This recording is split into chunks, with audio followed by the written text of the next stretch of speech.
Certains matins, vous vous réveillez et vous ne vous trouvez pas. Vous entrez dans la cuisine et vous vous arrêtez.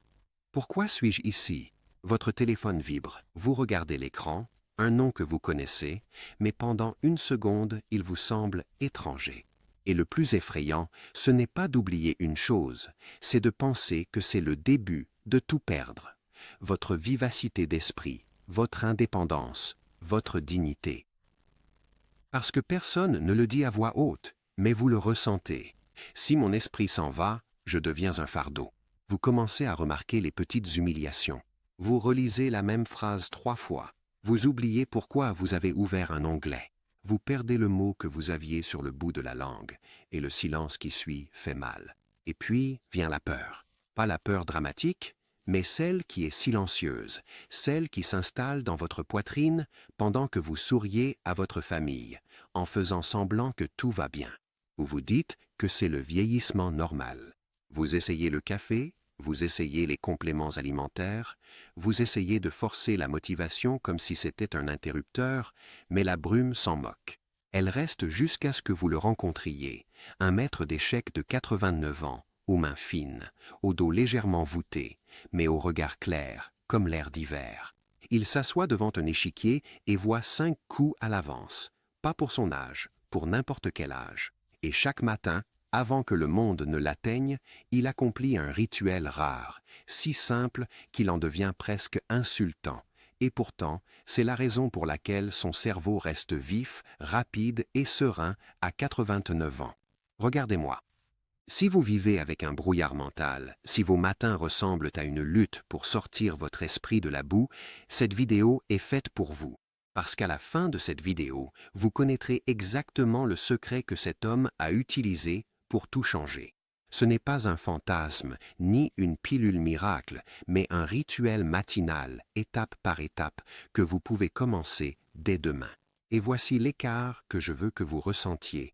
En ce moment, vous avez peut-être l'impression que vos plus belles années sont derrière vous, que votre esprit s'échappe petit à petit, et que vous êtes impuissant à l'arrêter. Mais cet homme, à 89 ans, a prouvé quelque chose que la plupart des gens n'osent jamais croire.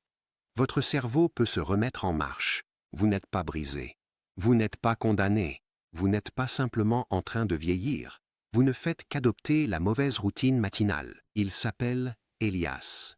Et pendant la majeure partie de sa vie, Elias était connu pour une chose, le contrôle. Pas le contrôle bruyant, mais le contrôle silencieux. Il pouvait rester assis des heures dans une salle de tournoi, entouré de tout, de chuchotements et de tic-tac d'horloge, et n'entendre que l'échiquier. Il a construit son identité sur la clarté. Puis, à la fin de la soixantaine, tout a commencé. Au début, c'était minime. Il fixait une position qu'il avait vue 1000 fois et ne ressentait rien, comme si le schéma ne s'imbriquait pas. Il a blâmé le manque de sommeil, le stress. Peut-être que je ne suis pas dans mon assiette aujourd'hui, mais aujourd'hui s'est transformé en des semaines. Puis, il a commencé à perdre. Pas contre des joueurs plus forts, mais à cause d'erreurs, de simples erreurs, celles qui vous donnent l'impression d'être à nu. Et quand on est un homme dont toute la vie repose sur l'esprit, perdre l'esprit, c'est comme perdre son nom.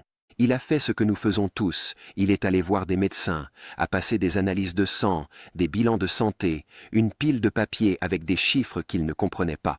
Un médecin a dit « Vos analyses sont normales ». Un autre a dit « C'est normal à votre âge ». Un troisième lui a proposé des médicaments pour le sommeil, l'humeur, la concentration. Il les a essayés. L'un le rendait vaseux, un autre nerveux, un autre lui donnait l'impression d'être l'ombre de lui-même. Et le pire, c'est que sa famille a commencé à lui parler différemment, plus lentement, plus doucement, comme s'il risquait de se briser. Ils étaient bien intentionnés, mais pour Elias, c'était comme s'il était lentement effacé alors qu'il respirait encore. Puis vint le matin qui l'a brisé. Il préparait du thé, il a allumé la cuisinière, puis il a oublié, pas juste une seconde, mais assez longtemps pour que la bouilloire hurle et que l'odeur de métal brûlé envahisse la pièce comme un avertissement.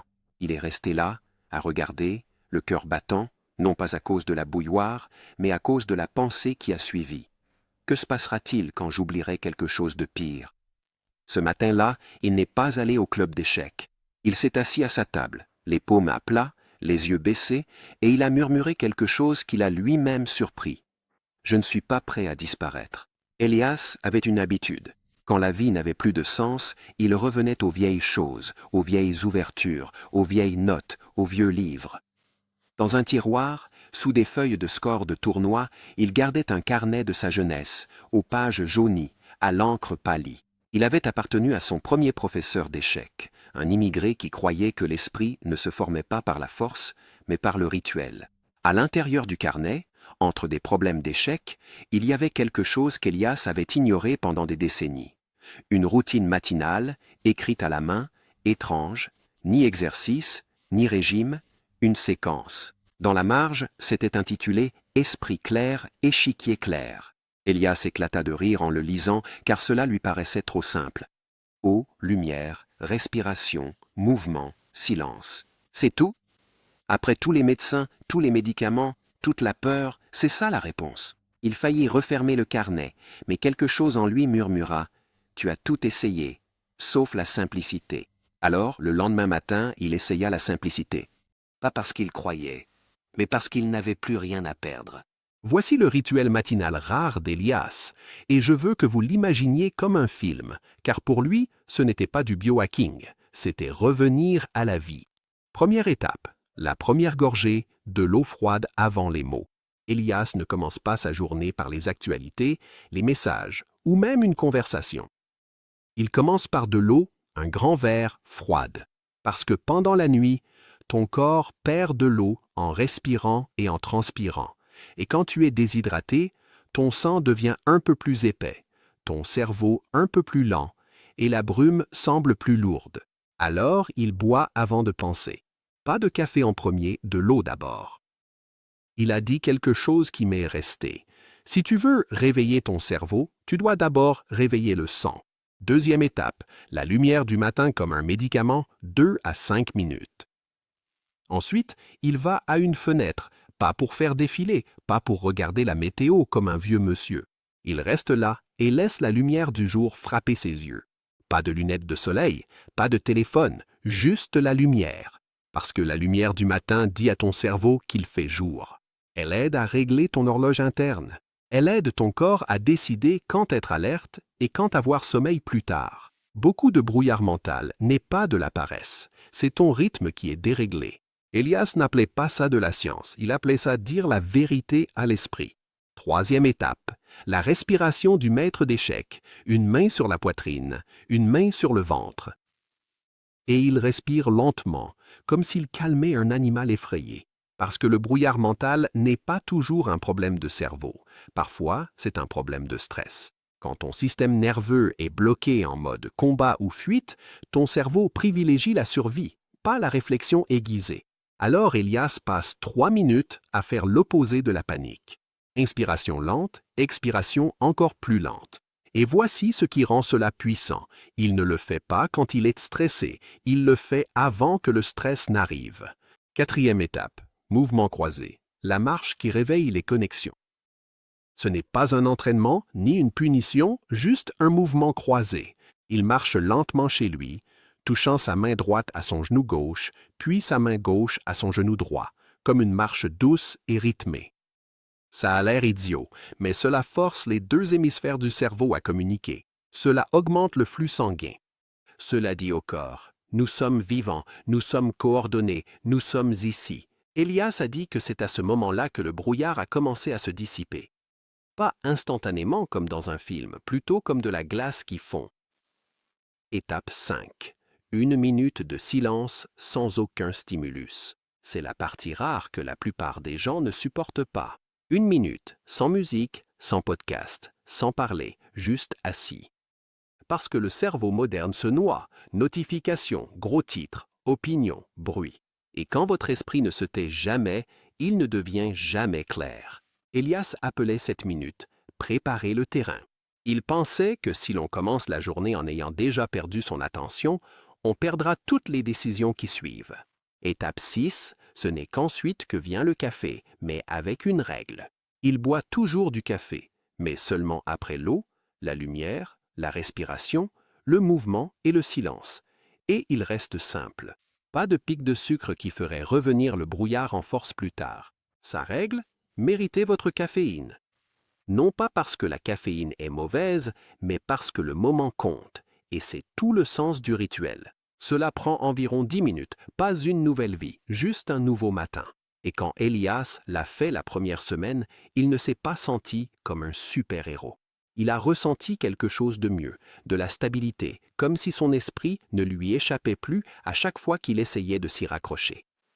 À la 3e semaine, il a remarqué quelque chose en jouant aux échecs. L'échiquier lui paraissait à nouveau net. Les schémas sont revenus.